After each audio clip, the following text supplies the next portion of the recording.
Hi friend, तो स्वागत है आपका रेसिंग फेक न्यूज पर। तो रिकी स्टार्क आपको फाइनली इस हफ्ते देखने को मिलेंगे। स्मैकडाउन के अंदर उनका डेब्यू होने वाला है मेन रोस्टर पर। तो एनएक्सटी से इनका भी कॉल अप हो चुका है फाइनली, और रिपोर्ट आ रही थी कि काफी सारे सुपरस्टार आपको देखने को मिलेंगे। तो जो हेनरी को हमने आज मंडे नाइट रॉ के अंदर देखा, तो जो अगला नाम होने वाला है वो रिकी स्टार्क का या कहीं रिकी सेट्स का होने वाला है। तो काफी ज्यादा टैलेंटेड सुपरस्टार है। एनएक्सटी पर मैंने इनके मैच देखे भी हैं, और इन दिन भी इनका जो परफॉर्मेंस है वो काफी जोरदार है। तो अगर डब्ल्यूडब्ल्यू ने भाई बिल्ड कर दिया इनको, तो एक टैलेंटेड सुपरस्टार डब्ल्यूडब्ल्यू बना लेगी। अगर इन्हें मिड कार्ड के रोल में भी रखें तो काफी जबरदस्त सुपरस्टार बन के निकलेंगे भाई, मुझे कोई शक नहीं है। और ब्रेक मुंड्रो भी आपको काफी जल्दी देखने को मिलेगी मेन रोस्टर के अंदर। रिपोर्ट आ रही है कि कमिंग सून, बहुत ही जल्दी डब्ल्यूडब्ल्यू इनके प्लान बना रहा है कि मेन रोस्टर पर इन्हें लाया जाए। हमने देखा कि एडब्ल्यू की सुपरस्टार थी, जब से डब्ल्यूडब्ल्यू पे इनकी नजरें हैं।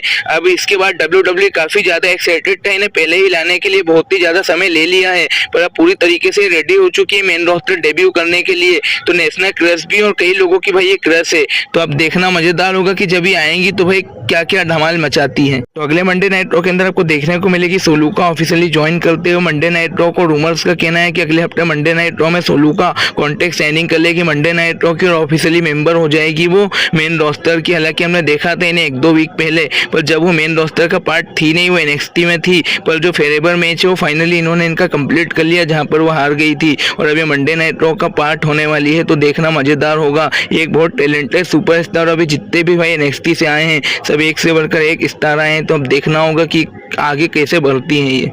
तो एनजेपीडब्ल्यू के सुपरस्टार एविल साइन कर चुके हैं डब्ल्यूडब्ल्यू के साथ। ये अपडेट मैंने आपको शेयर की थी। इसके बाद बताया जा रहा है कि अभी तक डब्ल्यूडब्ल्यू ने डिसाइड किया नहीं कि इन्हें कौन से ब्रांड पे लाना है, क्या स्मैकडाउन पे दिखेंगे या फिर मंडे नाइट रॉ पे या फिर एनएक्सटी पे। अभी कुछ भी कंफर्म हुआ नहीं है। अभी या तो डब्ल्यूडब्ल्यू बहुत इसे सीक्रेट रखना चाहती है, इसलिए हमें कुछ पता चल नहीं रहा है, या फिर सच में कोई प्लान बनाए नहीं है। और बताया जा रहा है कि जब भी आएंगे, जब भी इनका डेब्यू होगा तो एक नए रिंग नेम के साथ होगा। एविल जो कि इनका नाम है वो होगा नहीं डब्ल्यूडब्ल्यू के अंदर। तो अब देखना मजेदार होगा कि इनका डेब्यू कब होता है और कौन से रोस्टर पे होता है और इनका रिंग नेम क्या होता है। तो यही है अपडेट कि भाई डब्ल्यूडब्ल्यू या तो सीक्रेट रख रही है, और या तो फिर अभी तक कुछ प्लान्स बनाए नहीं है उन्होंने एविल के लिए।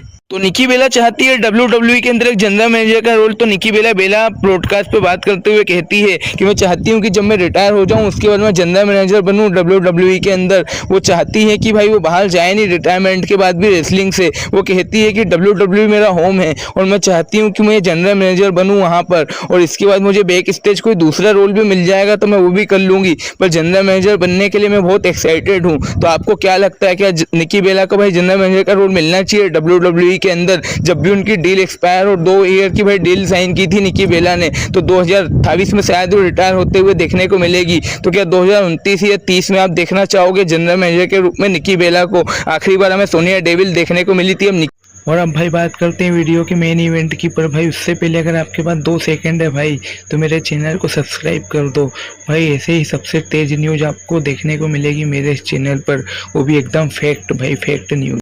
तो जब से अपडेट आई है कि जैकब फाटो और रोमन का जो मैच है वो रोमन रेंस ने खुद प्लान किया है, उसके बाद तो भाई जो फैंस है वो 2 हिस्सों में बढ़ गए हैं। फैंसों का कहना है कि भाई फिर से हमें वही देखने को मिल रहा है भाई, जो रोमन चैंपियन बनता है, जब कंपनी के भाई टॉप पे जाता है तो किसी और को पुश मिलता नहीं है, सिर्फ उनके भाइयों को ही भाई इन्वॉल्वमेंट मिलती है। अब देखा जाए तो बैकलेस में भाई जो मेन लाइव लाइट है वो जैकब फाटू है। तो भाई कंपनी में अगर कोई सबसे ऊपर जा रहा है तो भाई वो एक समवन से। अब सोचो इतने सारे नए नए यंग टैलेंट है, तो अगर रोमन पहले उन्हें मौका देते सिवाय अपने भाई की, तो सोचो कितना मैसिव होता।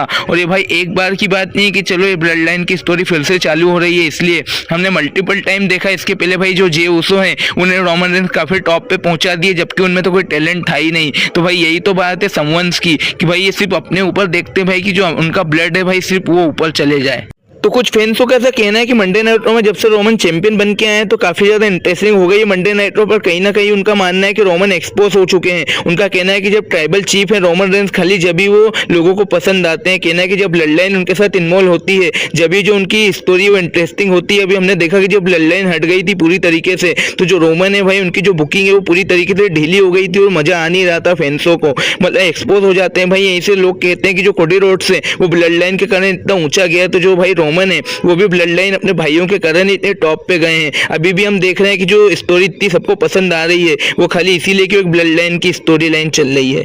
और इस बात में भाई कहीं ना कहीं थोड़ा सा फैक्ट तो लगता है मुझे, क्योंकि हमने देखा है 2020 तक जब रोमन ट्राइबल चीफ बने नहीं थे तो जो काफी भाई बाहर के फैंस है वो पसंद करते नहीं थे रोमन को। तो भाई सिर्फ एक गिमिक के कारण आपका पूरा कैरियर आप ग्रेटेस्ट ऑफ ऑल टाइम नहीं बन सकते हो, क्योंकि भाई हमने देखा है कि रोमन जब से ट्राइबल चीफ बने जब से उन्हें फैंस पसंद करते हैं, वरना भाई भारत से बाहर के जो फैंस है वो कभी पसंद करते नहीं थे रोमन को, मैसिव हेटी मिलती थी हमेशा। तो कहना है कि भाई हमने देखा मल्टीपल टाइम भाई सेम एंडिंग होती थी। केविन ओवन भाई 4 में से 4 बार हार रहे हैं, ड्रू मैकिंटायर तो पता ही नहीं भाई कितनी बार हार गए रोमन से। भाई जो भी रोमन के सामने आता है 4-4 मैच हार जाता है, रोमन भाई 6-6 को अकेले मारते हैं। तो भाई कहना है कि ऐसी बुकिंग से भाई WWE पूरी तरीके से एक्सपोज हो जाती है। भाई लोगों को ऐसा लगता है कि सिर्फ रोमन ही टैलेंट है, भाई बाकी सब तो चने बेचने आए हैं। तो इस पे आपका क्या रिएक्शन भाई कमेंट करके जरूर बताना।